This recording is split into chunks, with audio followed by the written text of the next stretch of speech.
Hi, welcome to Long Lost Friends. I'm Elizabeth Eve King. And I'm Andrea Goyan. Today, we are beyond excited to be talking to poet and writer of horror, fantasy, and science fiction, Linda D. Addison. Linda is the first African-American winner of the Bram Stoker Awards, which she then went on to win five times. She's also won the Horror Writers Association, HWA, Lifetime Achievement Award, HWA's Mentor of the Year, and was SFPA's Grand Master of Fantastic Poetry in 2020, which is a really cool title. She chairs the HWA Diverse Works Inclusion Committee, which creates the Sears Table column for HWA's monthly newsletter, and the HWA Diversity Grant we'll talk about later, which was started in 2020. In addition, if you're not impressed enough, she has a Bachelor of Science from Carnegie Mellon in mathematics. I can't get over that one. And is currently the poetry editor at Time and Space magazine. Welcome, Linda. Yes, welcome. So delighted to be here. Yay. And before we dig into all the stuff, can you show us or share something about your pets or your pet? Okay, so my favorite pet goes back to like when I was a little itty bitty girl. And so there's more to it than just this picture, but that's me and Skippy. I was the first of 9, so Skippy was my best friend. And this is Skippy now. Skippy's a good hug. It's good for sleeping. And, don't have to, not so worried by the heat. I'm a little older too, a little bit taller. That is hard. I know you were telling us you live in a hot climate, and that is really hard with the dog. I don't know how people do it. They work it out. Yeah, for sure. So we're going to talk to you about a few things, but one of the things we wanted to talk to you about was, it's a two-parter. One is the difference in inspiration, basically, or how the difference is when you write small, beautiful works of fiction or small, beautiful poems or big, beautiful poems, but that difference between fiction and poetry when they're both tiny and when every word counts, basically. Right. Well, that's the thing, right? I mean, I've been writing poetry forever, honestly. And I've always said it's like a constant going on in my mind, even while I'm talking to people, even during this interview, it's like a background music that's always happening. And so when I started writing fiction, it wasn't as natural for me in the beginning. I mean, sometimes it would come in like a splurt, like an idea at once, a character, and then I'd work on it. But over time, I've become more integrated with letting the fiction be just as organic as poetry. I mean, I always talk about it. That's the way I write poetry. I've published hundreds, and it's more organic for me. I can just sit, you can say, I've done a lot of things that people like, I'm doing an anthology on apples. Can you write an apple poem? Sure. And I just organically, it happens. It comes from my subconscious. But with fiction, for many years, it was I was very conscious of what I was doing. But at some point, I allowed it to become organic also. So the end game on that one is that I finished a novel last year, 100,000 words that I wrote the same way I write poetry. And that is, I just sat down, did a little meditation. I do like a scented candle, and I just went. And whatever came. And it was just such a strange book that I created. Wow. Which is with an amazing agent who believes in the strangeness of it all. So now for me, there's very little difference. It's all just a matter of listening and opening up and letting it come out. So when you read some like the microfiction that's getting published, that's between like, let's say 200 and 500 words, for me, sometimes when I'm reading that, it reads more like poetry to me than traditional fiction. Do you think it kind of falls often into that category, or is there it's all one? Absolutely, it does. So in poetry, there's also a form, and when someone says prose, I always have to ask them, are you talking about poetry prose or fiction prose? But there's a form of poetry called prose, which is really looks like paragraphs, but it's really poetry. Now, there's a difference. It's not just writing a flash fiction and saying, now this is prose poetry. There is a difference to how the music is involved. But I think that flash fiction, and that's how I write it, is very much often like prose poetry, can very much be that way. So since you said something about it, can you help someone who's not a poet kind of understand when you say the music? Now, I say a few years ago, I heard the poet laureate in LA read out loud. And that was one of the first times I sort of went, oh my God, it's music and it should be read out loud. It shouldn't be read off the page. But can you describe it a little better for people like me? Well, I mean, I don't know if the reader, for me, I don't know if it matters to the reader when I'm writing something. What I really want more than anything for the reader is for them to become engaged in whatever emotion or picture or image that I'm giving them that will invoke some kind of a reaction emotionally or energetically. So, I mean, I don't think that there's a way to really say for someone reading prose paragraphical looking things to say, oh, this is more like prose poetry or not. The music for me is in how the words go through, and a novel can do this too, how the words carry you through. And either of you had mentioned about the less being more, like you don't have extra words in there. You shouldn't have extra words in a novel. 100,000 words, you shouldn't have any extra there either. Every word should have a meaning. So I don't think there's anything that can be said other than if the person's reading it and they feel swept into it, they feel emotionally reactive to it, then that's the music. Do you feel though a different, like, with a short story or flash story or a novel, there's more where you have to have more plot? Yes. Yes. You I mean, know. that is the difference, right? Is that you're telling a story, there's a pacing the reader expects from beginning to end. They expect an arc in the character. Whereas with poetry or flash fiction or prose poetry, you can give someone like a flashcard, right? I mean, I write a lot of poetry that does involve story, not just images, but I've done just image type poetry too, story. But you don't have to fill in where it began and where it ends. But when you're writing a novel or story, people expect that. So you do have that structure, but you can still flow from the beginning to the end with a sense of, I hate to keep using the word lyrical sense to it, that you are, if you're describing a character rather than just saying they're tall, you can describe how someone would feel in front of them, that looking up as if to the sky, you see, that is a way of lyrically saying a person is taller than you. So that to me, that is a way to add a lyrical, musical sense to fiction. So when you were writing a novel, though, you said you just went for it, and that is so cool. But then did you have to like go back and say, okay, now I have to, which you wouldn't have to do in a poet? Right. I mean, I do edit my poetry, by the way. I teach workshops on writing poetry, and I just developed a new workshop where I tried it out at StokerCon, so it went pretty well. I have to make some tweaks, but it went really well. But the first workshop that I've taught for many years is teaching anyone how to write poetry, which I feel like anyone can. I think we all have poetry in us, no matter what. But so I do rewrite my poetry, but fiction, absolutely.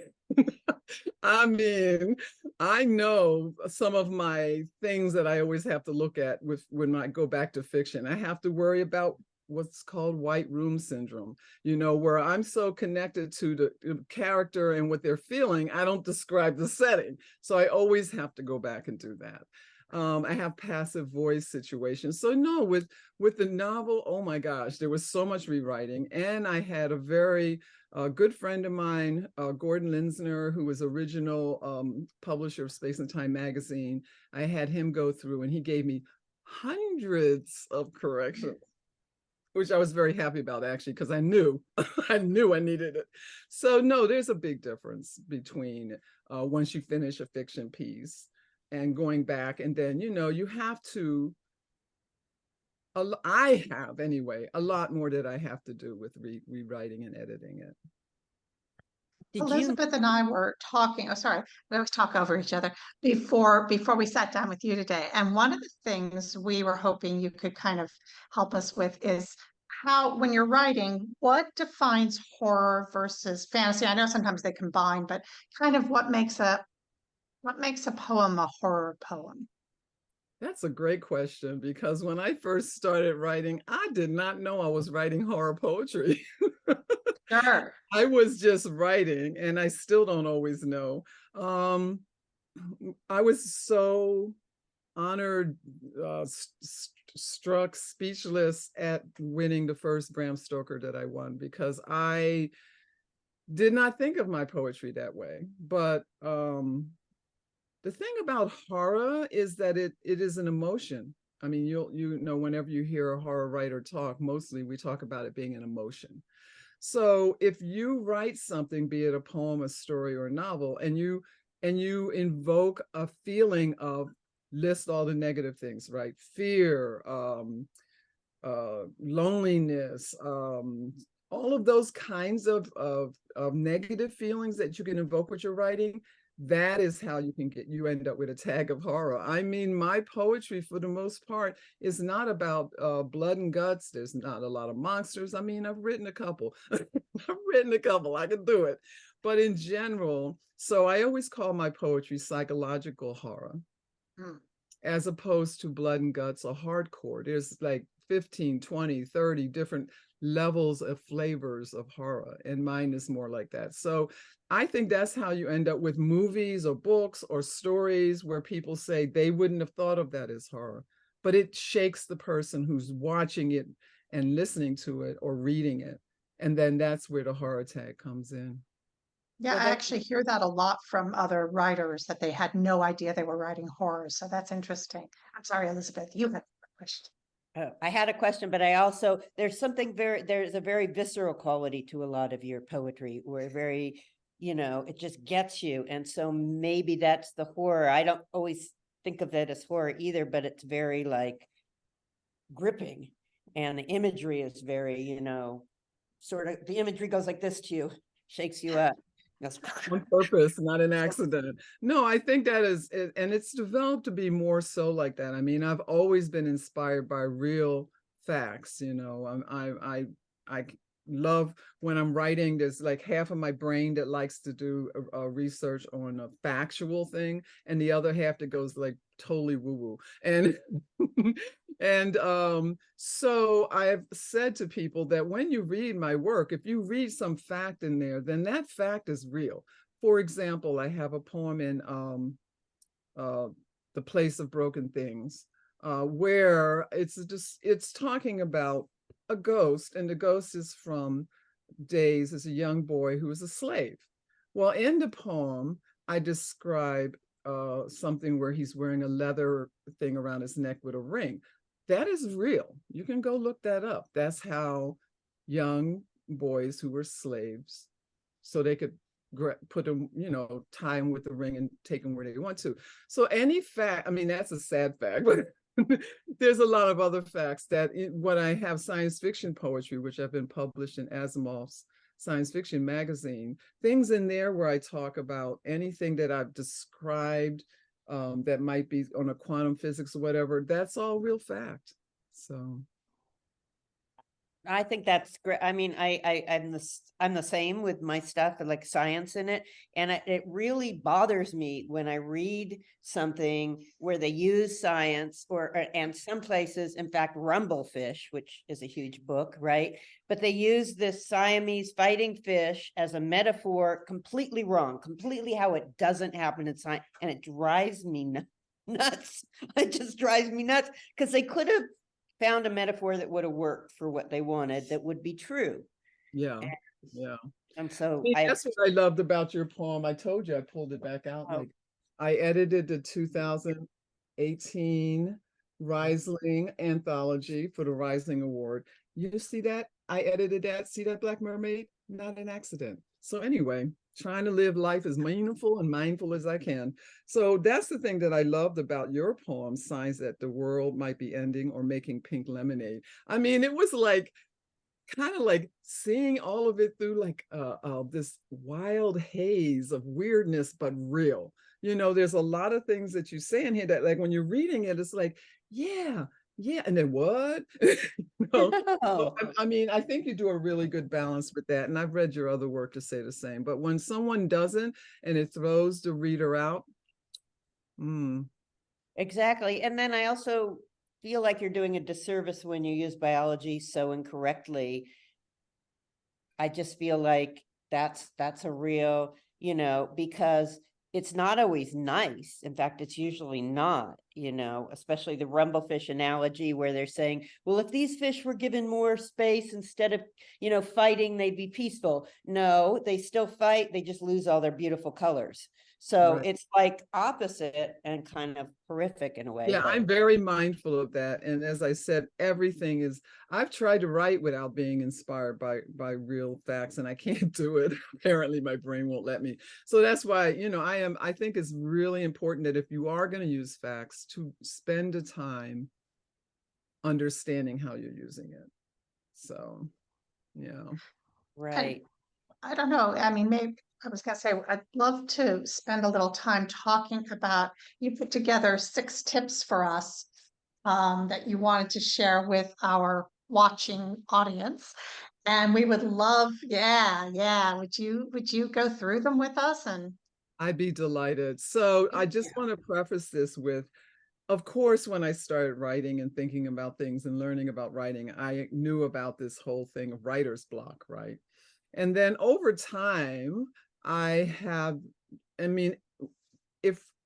we each spend enough time being mindful and meditating about what's happening in our life and how we feel about it, we have opportunities to evolve.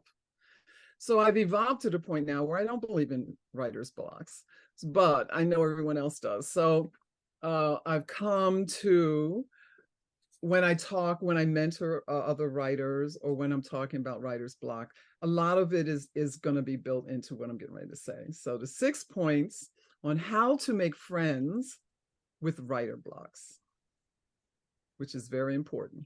1, look the writing block in the eye. Don't turn away. I'm not even going to read what I'm putting here so much as I'm just going to talk. Don't turn away. Don't deny it. Just be with it. Like, it's like the feeling of like you wake up in a bad mood and you're like, I'm going to push this bad mood away. It don't work. You can try it. It's going to come back. So you might as well just sit with it. Have a cup of tea with it. Be like, okay, I can't write. Let's have some tea together on this one. So I think that embracing it and not denying it is super important, because something is there to give you a message. And that's the other belief system that I have. Everything is here to teach us something. So one of the things I say in that first point is that you can write if you want to write. And I believe in journaling. I have like almost 200 journals that I've been keeping for a long time. And so write in the journal how you feel, like emotionally. How do you feel? Do you feel like throwing up? Do you feel like screaming? Do you want to break something? Whatever that feeling is of that writing block. It's really important. And later on, you could come back to it and like use that for writing something that you could publish.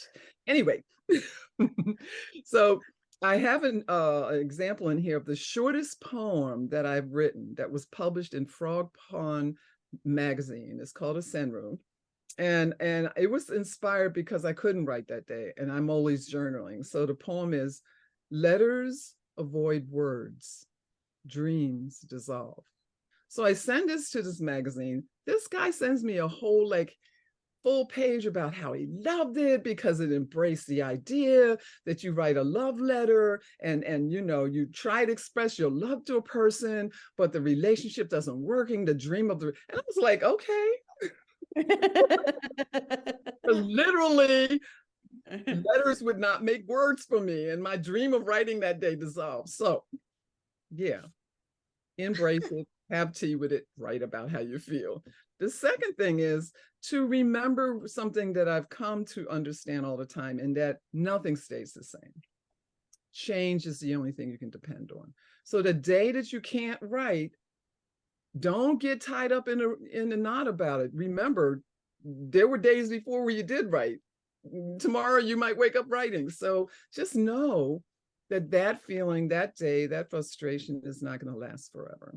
So it's really important to understand that. And that's kind of like, I wrote a few words about that, but oh, the other thing that remembering that nothing stays the same when I talk to other writers is I tell them to keep a rave book. And what that is or a folder on the computer, a place that you can go when you're just empty, you can't write, you want to write. You can go and look at what you have done as a reminder that, yeah, you did it before. You'll do it again. Maybe not this day, but it's going to happen. So that's super important. The third point is that if you still want to sit and do something, then try editing some work that you've already done. Sometimes that can get you plugged back into the energy of creating new writing. Sometimes it doesn't. But if you feel like, at least you might be able to say, well, at the end of this day, I didn't create this new piece I wanted to do, but I did work on a piece that I'd written. I, improved this. So that might give you some positive. The fourth one's super important, love over fear. I've written a lot of little poems. I do these daily poems that I send out on Facebook and Twitter called life poems. And I write them, and they're very short. I write them after meditating. And so it's just whatever comes. But choosing love over fear is so important. Do not, if you start to see, this is what writer's blocks does, right? It comes and it starts spooking you out with like, you're never going to write again. You're not writing because you're lazy, like all the things that our society tells us about doing something that we have to do or we think we have to do. Don't accept it. You're going to see it. That's what sitting with it will do. But when it happens, you can say, but that's not true. I'm not whatever those fear thoughts come. So that's how you choose love over fear. It's not a matter of pushing it away. It's a matter of, as it come up, going, that's not true though. So I think that is super, super important. Otherwise, the feelings, and in here I say feelings aren't reality. How you feel is not how the world is around you, but it can inform you of something. And you have to keep that in your mind. Like, is it real? Is it true? It's a feeling. So just allow that to happen.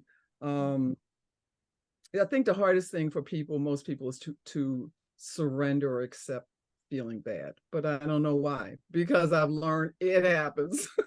So you might as well just let it be, So the fifth point is I don't believe in forcing yourself to write. For me, it doesn't work because I'm such an organic writer. If I feel like I've hit a wall, I'm empty, then that is not a wall forever. That just means that, and I believe a lot of my writing comes through my sub and super conscious. That just means that it's like charging up and I need to do something else. So I don't believe in forcing it because then you don't necessarily end up with the smoothest of what you want. So, I highly suggest doing something else.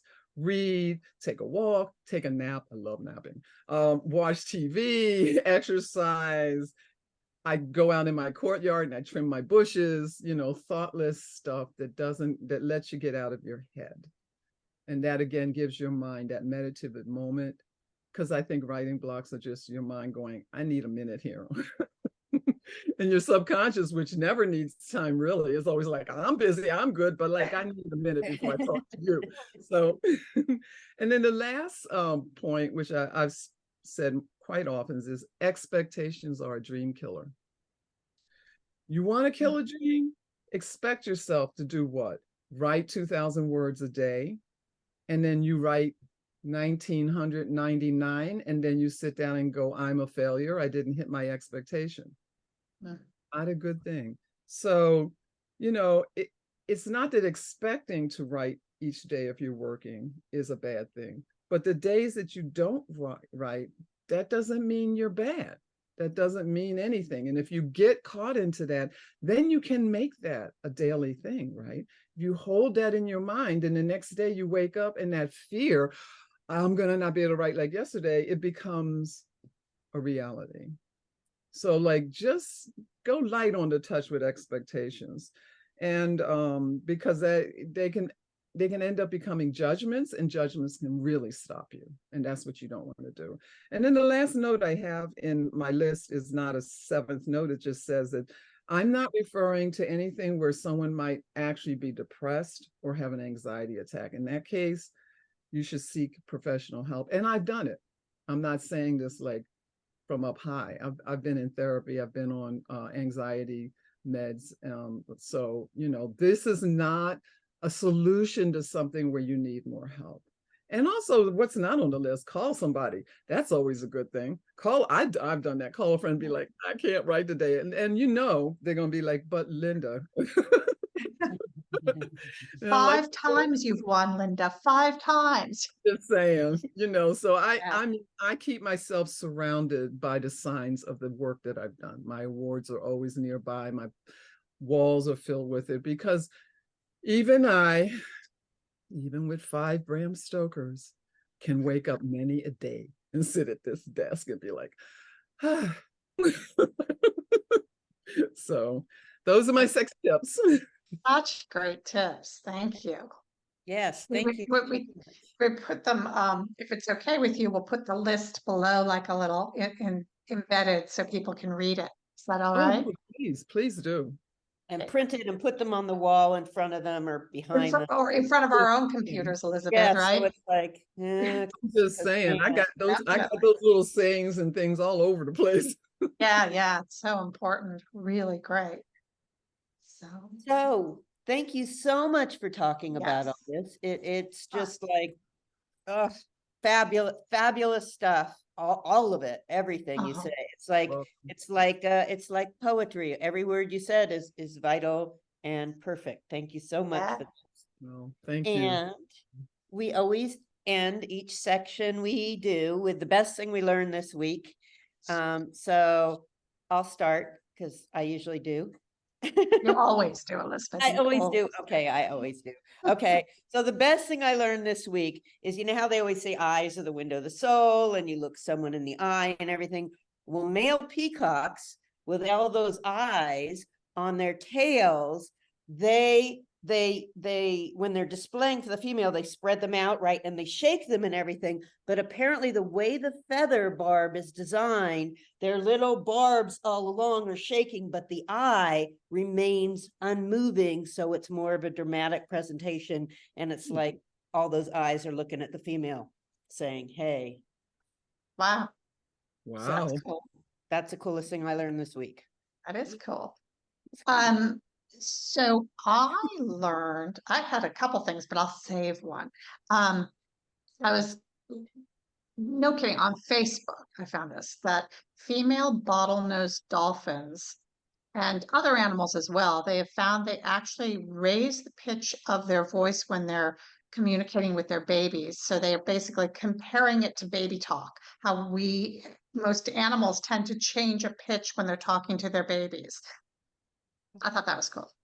That's so awesome. It was a 34 years of recordings this person did out in an area in Florida with the females between them not having babies and having babies. So that's a long study. Wow. And Awesome. Then now I'm that- gonna be like, I know, I don't feel so badly talking baby talk to my animals now. Well, mine is not so cosmic. It's okay. The best thing that happened this week is I got to spend a day with my cousin, my 8-year-old second cousin, and she taught me how to play Uno. oh, I know let me just tell you, I don't play card games. I don't know why. It just doesn't work with my brain. I couldn't play them in college, couldn't play them in high school. I just don't. My brain can't hold it. But I played this for hours with her. It was awesome. that's fine. That's fun. And that's just so strange because you obviously have a mathematical brain. You have a mathematics degree from Carnegie Mellon, which is just, kind of puts me into shock. So I would think you would be great at cards, but so that's really interesting that That's what doesn't. everybody says, but it's the tracking of rules. I haven't figured it all out, but I think it's because my mind is always writing poetry and I'm in this sort of dreamy state that I can't hold on to the rules. Well, it's obviously works really well for you not to hold on. So I'm not invited, but now I can play Uno. so see.